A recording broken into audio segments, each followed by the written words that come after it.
안녕하세요. 닉샥의 주식공부입니다.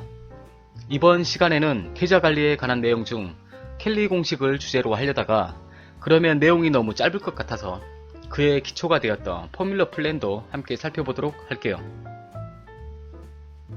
대부분 주식을 시작하는 이유가 수익을 얻기 위해서고 이왕이면 수익을 극대화시키면 좋겠다는 생각을 많이 하죠.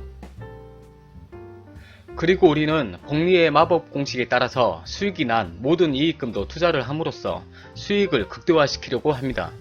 일명 팔레인 기법이라고 하죠. 하지만 저번 시간에 손익 비대칭성의 원리를 통해서 손실이 커질수록 더 큰 수익을 올려야 이를 복구할 수 있고, 그래서 손익 변동성이 클수록 투자 수익이 줄어들고 투자에 리스크가 지대한 영향을 미친다는 걸 알게 되었습니다. 즉 모든 매매 전략에는 리스크를 포함해야 한다는 겁니다. 그리고 리스크 관리는 여러 방법이 있지만 그중 투자 비율을 통해서 관리하는 법을 알아보도록 할게요.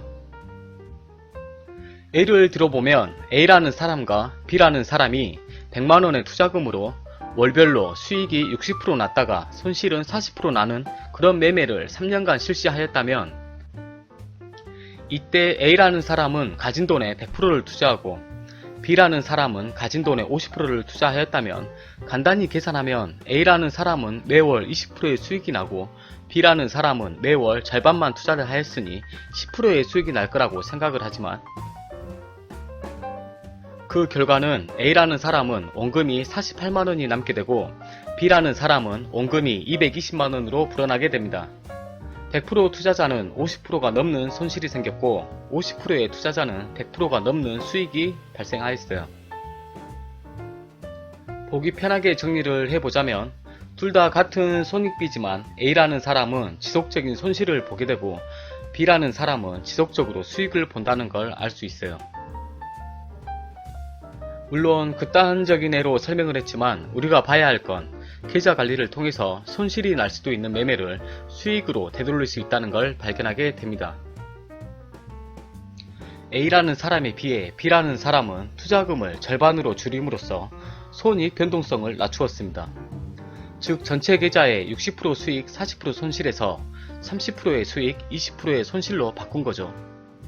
근데 여기서도 단순히 계산하면 A라는 사람의 손익비 6대4나 B라는 사람의 손익비 3대2나 똑같은 1.5대1의 손익비가 아니냐고 그렇게 생각하겠지만, 손익 비대칭성의 원리로 자세히 살펴보면 엄연히 다른 겁니다.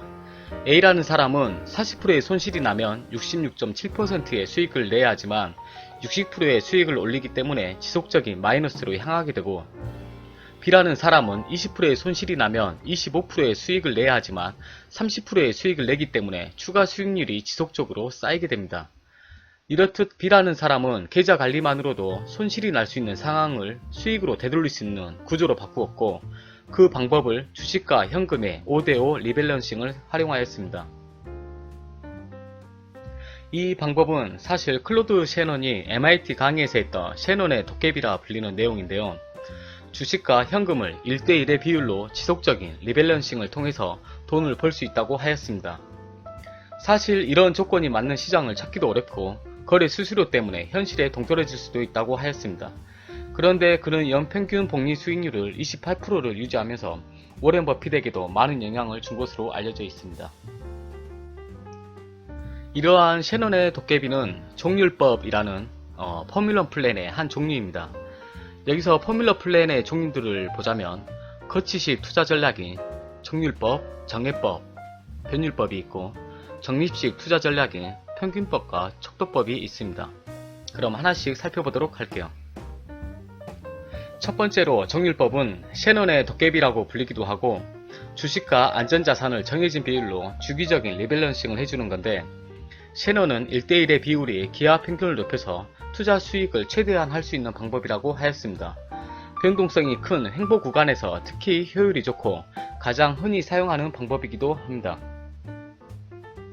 두 번째는 정해법으로 주식 투자 금액이 항상 동일한 금액으로 맞춰주는 건데, 예를 들어서 계좌에 100만원이 있고 주식은 50만원으로 맞춘다면 주식으로 수익이 나든 손실이 나든 계속 50만원으로 맞춰주는 겁니다. 단점으로는 주식이 계속 상승할 경우 주식이 차지하는 비중이 아주 작아져서 다른 전략들보다 성과가 많이 떨어질 수 있다는 거죠. 세 번째는 변율법입니다.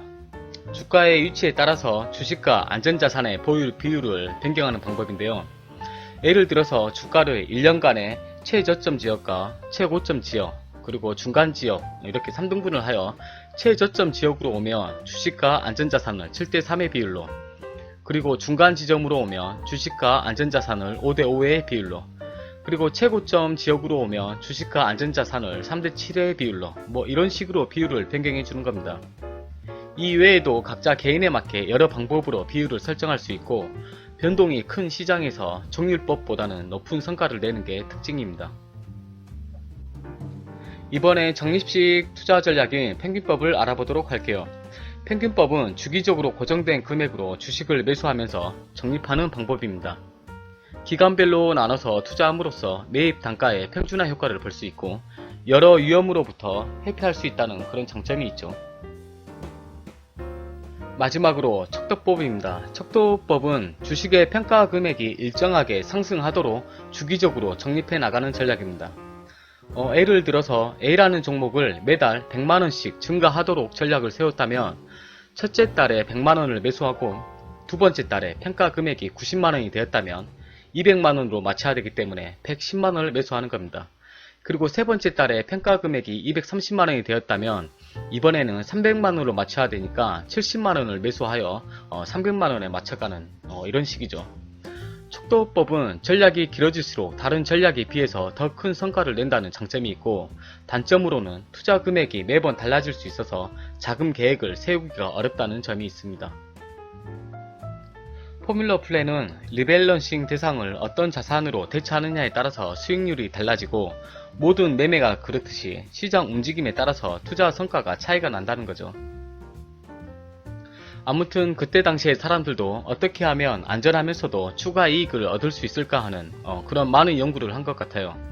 그 중에서도 벨 연구소의 셰넌의 동료인 켈리라는 사람이 하나의 공식을 들고 나옵니다.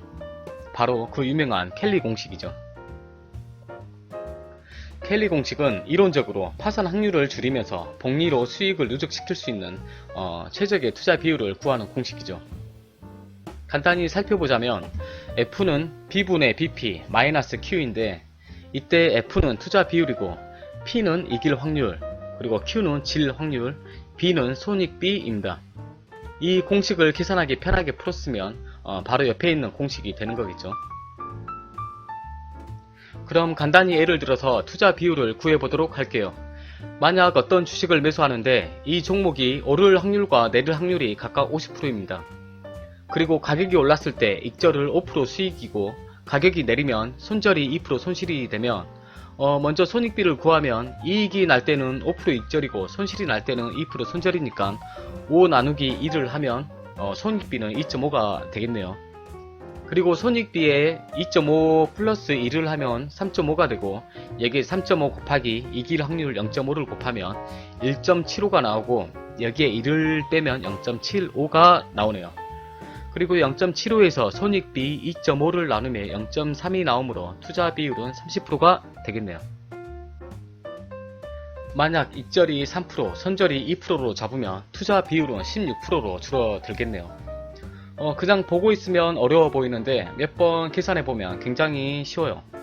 그리고 일단 대입하는 방법도 여러가지가 있는데, 이길 확률을 이제까지의 매매의 승률을 대입하고, 질 확률은 이제까지의 패배율을 대입하고, 뭐 이런 거 너무 계산하기도 어렵고 복잡해서 저는 이렇게 하는 게 가장 쉽고 저한테 맞는 것 같더라고요. 그리고 저는 오를 확률과 내릴 확률은 반반으로 잡고 계산을 합니다. 뭐 아무튼 그렇습니다. 켈리 공식은 계산 방법에 따라서 투자 비율의 차이가 있고, 또 자신에 맞는 최적의 비율을 계산하기 위해서 계산식을 조금씩 바꾸기도 하는데, 뭐 어찌되었던 기존의 켈리 공식 비율보다 더 높은 비율로 투자할수록 수익이 점점 줄어든다는 사실입니다. 그래서 고안한 게 바로 하프 켈리인데요. 켈리 비율의 절반만 투자를 하여서 수익은 조금 줄이더라도 손실 리스크를 대폭 줄이는 방법입니다. 이 영상에 처음 이야기했던 손익 비대칭성의 원리를 이용한 손실폭을 줄이는 거에 초점을 맞추는 거죠. 그래서 하프 캘리를 활용하시는 분도 많은 것 같아요. 아무튼 주식으로 돈을 버는 건 정말 쉬운 것 같은데 다들 큰 수익을 얻은 기억이 많이 있잖아요. 하지만 주식으로 꾸준히 자산을 불리는 건 정말 어렵다는 걸 다들 느끼실 겁니다. 그래서 지금 나의 계좌가 줄어들고 있는지 불어나고 있는지 수시로 체크를 하여서 자신에게 유리한 시스템을 만들어 가야 합니다. 간략히 요약하자면 주식은 타이밍도 중요하지만 자신에게 유리한 구조를 먼저 만들어 놓고 매매를 하는 게 더 중요하다. 뭐 이렇게 되겠네요.